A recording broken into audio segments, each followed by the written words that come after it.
तो नमस्कार दोस्तों, स्वागत है आपका हमारे YouTube channel Tiwari ji education पे। जैसे कि आप लोग जानते हैं, आजकल बहुत ही तगड़ा विरोध चल रहा है। जो नई स्कीम आई है गवर्नमेंट की, अग्निपथ योजना, उस पे जो देश के युवा हैं वो बहुत ही अपना आक्रोश दिखा रहे हैं। कुछ भड़काए हुए हैं तो कुछ सच में इससे दुखी हैं। तो चलिए आज की वीडियो में देखते हैं कि अग्निपथ जो योजना है ये है क्या, इसके फ़ायदे क्या हैं और क्यों इसका विरोध हो रहा है। ज़ाहिर सी बात है, अब इतने साल से नौकरी नहीं आ रही थी, 2 साल से नौकरियाँ नहीं आई थी कोविड के कारण। तो अब जब नौकरी आई है तो युवाओं को उसका समर्थन करना चाहिए था, बट कई लोग विरोध कर रहे हैं। उन युवाओं का भी दर्द समझा जा सकता है। बट कुछ ऐसे युवा भी हैं जो भड़कावे में आए हुए हैं। जैसे मैंने एक वीडियो देखी थी, उसमें एक लंगड़ा कोई आदमी है, अपंग है वो, और वो भी विरोध कर रहा है। मतलब यार, वो तो एलिजिबल ही नहीं है आर्मी के लिए, बट वो भी विरोध कर रहा है। तो ऐसे कुछ शरारती तत्व भी हैं जो इस आंदोलन का भाग बने हुए हैं और देश में अशांति पैदा कर रहे हैं। तो चलिए अपनी वीडियो को स्टार्ट करते हैं। ट्रुथ ऑफ अग्निपथ योजना जो है उसको चलिए देखते हैं हम लोग।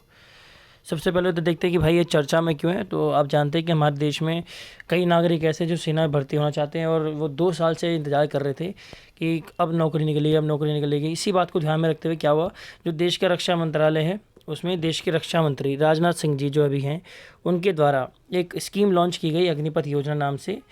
इस योजना के अंतर्गत क्या है कि देश के नागरिकों को 3 साल के लिए सेना में भर्ती किया जाएगा। ये 3 साल से हटा के 4 साल कर लीजिएगा, ठीक है। 4 साल के लिए सेना में भर्ती किया जाएगा। ये अभी चर्चा में इसलिए आया क्योंकि जो केंद्रीय मंत्रिमंडल था उसमें स्कीम लॉन्च की गई। देखते हैं भाई कि ये योजना जो है ये है क्या। तो इस योजना के माध्यम से वह सभी देश के युवा जो भी भारतीय सेना में हिस्सा लेना चाहते थे या भारतीय सेना का भाग बनना चाहते थे, वह अपना सपना पूरा कर सकते हैं।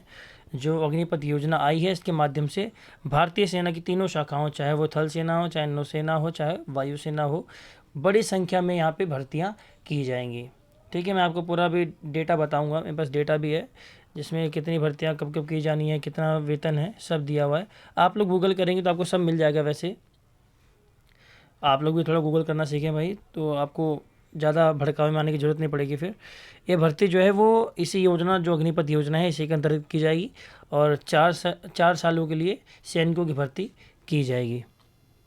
अब इसका अगर मेन मोटिव देखेंगे, इसका उद्देश्य क्या है, तो इसका उद्देश्य क्या है, 4 वर्ष के लिए जो युवा हैं उन्हें अग्निवीर के नाम से पुकारा जा रहा है। तो अग्निवीरों को 4 साल के लिए सेना में भर्ती करना, जिससे कि उन सभी देश के युवाओं का सपना पूरा हो सके जो सेना में भाग लेना चाहते हैं। ठीक है, 2 साल से युवा आंखें लगाए बैठे थे, अपने पल के झपकाए कि कब भर्ती निकलेगी, कब भर्ती निकलेगी। भर्तियाँ निकली हैं, कुछ ही दिनों में, कुछ ही महीनों में इसकी भर्तियाँ निकलने वाली हैं। इसके अलावा इस योजना के संचालन से देश की सुरक्षा को मजबूत बनाया जा सकेगा, क्योंकि ज़्यादा से ज़्यादा जो युवा हैं उनकी भागीदारी सेना में सुनिश्चित की जा सकेगी। अग्निपथ योजना के अंतर्गत 4 वर्षों के लिए युवाओं की नियुक्ति की जाएगी, जिसमें उनके सेना के लिए उनको हाई स्किल ट्रेनिंग दी जाएगी। इस ट्रेनिंग के माध्यम से वे प्रशिक्षित एवं अनुशासित बन सकेंगे। देखिए, मैटर ये करता है कि आपको सेवा तो मिल रही है, साथ में आपको हाई स्किल ट्रेनिंग मिलेगी। अगर 4 साल बाद आपको जो योग्य नहीं होंगे, जो अच्छा प्रदर्शन नहीं कर पाएंगे, उनको हटा भी दिया जाता है, तो वो हाई स्किल ट्रेंड होंगे। ठीक है, उनको जो ट्रेनिंग दी जाएगी ऐसी दी जाएगी कि आगे आप किसी ना किसी नौकरी में कर सके आप अपना प्रदर्शन अच्छा। ठीक है, इस ट्रेनिंग के माध्यम से वो प्रशिक्षित और अनुशासित बन सकेंगे, आपका डिसिप्लिन मजबूत होगा इससे। ठीक है, ये योजना जो है देश के बेरोजगारी दर को घटाने में भी कारगर साबित होगी, क्योंकि आप जानते हैं कि जो कोविड का टाइम था, इसमें जो बेरोजगारी दर थी वो बहुत ही ज़्यादा मात्रा में बढ़ गई थी। तो उसको भी घटाने में सहायता मिलेगी, क्योंकि इतनी बम्पर भर्तियाँ निकाली जाएंगी तो बेरोजगारी का जो स्तर है कहीं ना कहीं वो कम होगा। इसके अलावा देश के नागरिक इस योजना के संचालन से सशक्त एवं आत्मनिर्भर बन सकेंगे। जो मोदी जी ने अभी नया नारा दिया था आत्मनिर्भर भारत का, तो आत्मनिर्भरता भी पैदा की जा सकेगी लोगों के अंदर, क्योंकि आप जानते हैं कि 4 साल के बाद आपको 11.71 लाख का कुछ आपको भी अगर बताऊँगा, चलिए आगे। इस योजना के संचालन से जवानों की औसतन उम्र घटकर 26 साल की हो जाएगी। ठीक है, जो औसत एज है सेना की वो 30 प्लस है अभी, तो वो घटकर कितनी हो जाएगी, 26 साल, यानी कि 26 साल तक की जो एवरेज एज है वो सेना की हो जाएगी। तो युवाओं का जो भागीदारी है, युवाओं की जो भागीदारी है वो स्पष्ट तौर पर सेना में, भारतीय सेना में देखे जा सकेगी। ऐसा पहली बार नहीं है कि भारतीय सेना में किया जा रहा है। भाई देखो, पहले भी बाहर के जो देश हैं, चाहे वो इजराइल हो, चाहे अन्य भी देश हैं, वहाँ पे ये कंपलसरी कर रखा है अभी कि आपको सेना में जो युवा हैं उनको नौकरी करनी पड़ती है। ठीक है। इसके अलावा इन सभी युवाओं में से 25% जवानों को सेवा में रख भी लिया जाएगा, यानी कि आपके 4 साल की जो ट्रेनिंग, अब 4 साल का जो आपका टेन्योर है वो कंप्लीट होने के बाद जो 25% युवा होंगे उनको परमानेंट सेना में नौकरी दी जाएगी। जो 25% योग्य होंगे, तो आपको कोशिश करनी है कि उन योग्य में आ पाएँ। ठीक है। जो आंदोलन कर रहे हैं ना, ये आंदोलन किस लिए कर रहे हैं? मुफ्तखोरी के लिए। ठीक है। देखो कड़वे शब्द है, लेकिन ये लोग क्या चाह रहे हैं, हमें बस हमेशा परमानेंट के लिए नौकरी मिल जाए। भाई देखो, अगर आपके पास स्किल है ना तो आप नौकरी तो वैसे ले लोगे, लेकिन अगर इस स्कीम के अंदर आपको नौकरी लेनी है तो आपको 25% में से आना पड़ेगा। ठीक है। इसमें कोई नेता का बेटा, कोई बड़े पूंजीपति का बेटा नहीं आएगा, आप लोग ही जाएंगे।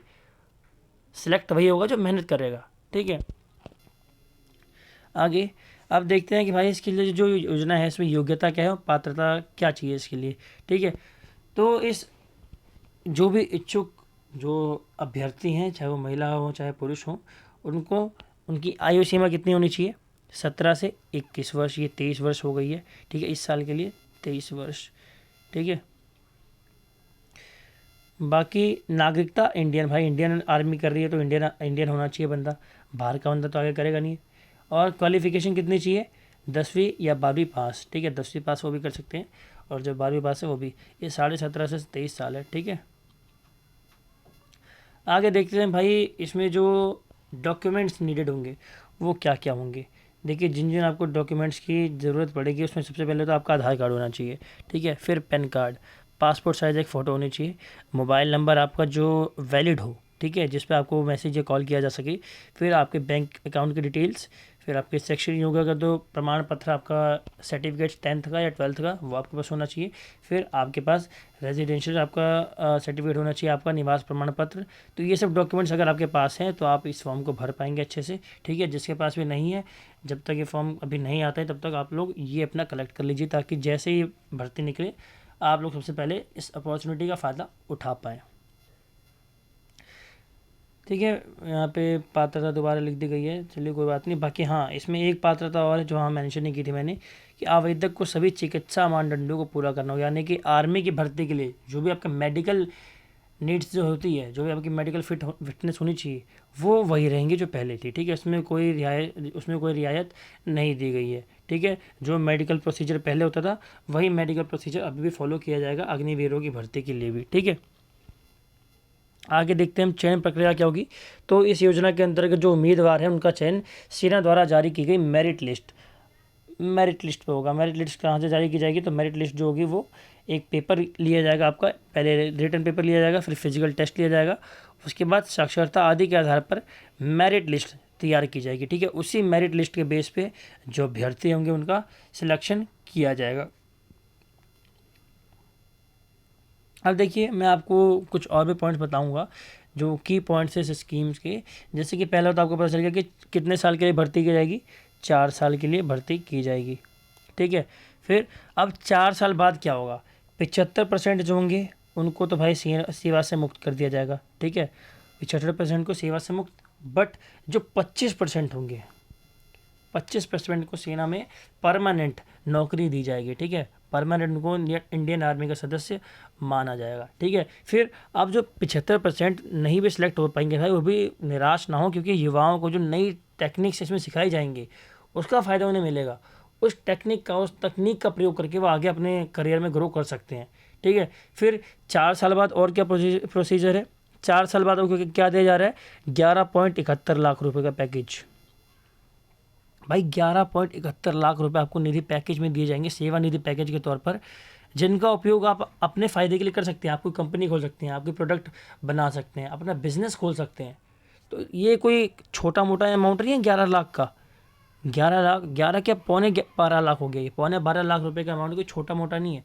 इसका फ़ायदा बहुत ही अच्छे से उठा सकते हो। और ये 11 लाख आपको पूरे मिलेंगे। ये टैक्स फ्री मिलेंगे आपको, कोई इस पर टैक्स नहीं कटेगा, कोई जीएसटी कुछ नहीं। ठीक है। ये सारा का सारा अमाउंट आपके बैंक में पहुंचा दिया जाएगा। अब अगर इस साल की बात करें तो इस साल कितनी भर्तियाँ होंगी? तो इस साल जो अनुमानित है कि 46,000 भर्तियाँ इस योजना के तहत होंगी। तो 46,000 लोग, सोचिए 46,000 लोगों को सेना में इस साल भर्ती की जाएगी। जो युवा विरोध कर रहे हैं उसको समझे कि भाई अब अचानक से इतनी भर्ती जो निकल रही है इसका फ़ायदा उठाया जाए। आप लोग विरोध करते रह जाएंगे, जो लोग घर पर बैठ के पढ़ाई कर रहे होंगे अपनी, वो निकाल ले जाएंगे इसको। ठीक है। तो कोशिश करें कि विरोध में कम पड़े, अपना जो प्रदर्शन है शांति से करें। क्योंकि आप एक बात बताइए, आप सेना में जाना चाह रहे हैं ना, देश सेवा, या आप कैसी देश सेवा कर रहे हैं? आप बसों को जला रहे हैं, ट्रेनों को जला रहे हैं, लोगों की कारें जला रहे हैं, जितना जो बेगुनाह लोग हैं उनको मार रहे हैं आप क्या देश सेवा कर रहे हैं? नहीं भाई, ये काम राष्ट्रद्रोहियों का होता है। ये देश प्रेमियों का नहीं होता काम। आपको आंदोलन करना है तो आप शांति से कीजिए। आप किसी एक जगह पे इकट्ठे हो जाओ, धरना करो, प्रदर्शन करो। आप ये मार काट क्यों मचा रहे हैं? ट्रेनों को जला रहे हैं। क्या ट्रेन क्या आपके घर की संपत्ति है? सरकारी संपत्ति है। उसका नुकसान किसको होगा? आप लोगों को ही उठाना पड़ेगा नुकसान उसका। तो समझिए इस बात को, और जो आंदोलन कर रहे हैं वो थोड़ा शांतिपूर्ण आंदोलन कीजिए, क्योंकि हिंसा में कुछ नहीं रखा। ठीक है। अब सैलरी अगर पैकेज की बात करें तो जो 4 साल की है उसमें पहले साल आपको कितनी सैलरी दी जाएगी? पहले साल जो सैलरी है वो 30,000 है। ठीक है। कट पिटा के ये 21 तक मिलेगी आपको, जो टैक्स वैक्स है वो सब कट कुटा के। दूसरे साल कितना है? दूसरे साल का जो है वो 33,000 का है सैलरी का आपके। ठीक है। दूसरे साल आपको 33,000 रुपये सैलरी मिलेगी, जिसमें कट कुटा के आपके बैंक में कैश इन हैंड आपका 23,100 रुपये आएगा। तीसरे साल की कितना है आपका? तीसरे साल आपको 36,000 रुपये का अमाउंट है, जिसमें कट कुटा के कैश इन हैंड यानी, ठीक है, बाकी आपका PF जो कटेगा वो अलग, 25,580 रुपये आपके बैंक में आ जाएंगे। और चौथे साल 40,000 रुपये का है, जिसमें से आपके कैश इन हैंड जो आएगा वो 28,000 रुपये तक का आएगा। बाकी इसके बाद क्या होगा? जो सिलेक्ट नहीं हो पाएंगे उनको 11.71 लाख रुपए मिलेंगे, वो तो आपको मैंने बता ही दिया। तो देखिए इसके फ़ायदों को समझिए। आप आलोचना कर रहे हैं, कोई बात नहीं, आलोचना करनी चाहिए, बट आलोचना करने का भी एक तरीका होता है, एक ढंग होता है। आप उस तरीके का पालन करें, आप शांतिपूर्ण प्रदर्शन करें, यही मेरी आपसे विनती है। आप भारतीय सेना में जाना चाह रहे हैं, किसी उग्रवादी समूह नहीं जाना चाह रहे हैं जो आप ऐसा प्रदर्शन कर रहे हैं। तो बात को समझिए और शांतिपूर्ण प्रदर्शन करें, बाकी सरकार का समर्थन करें। जय हिंद, जय भारत।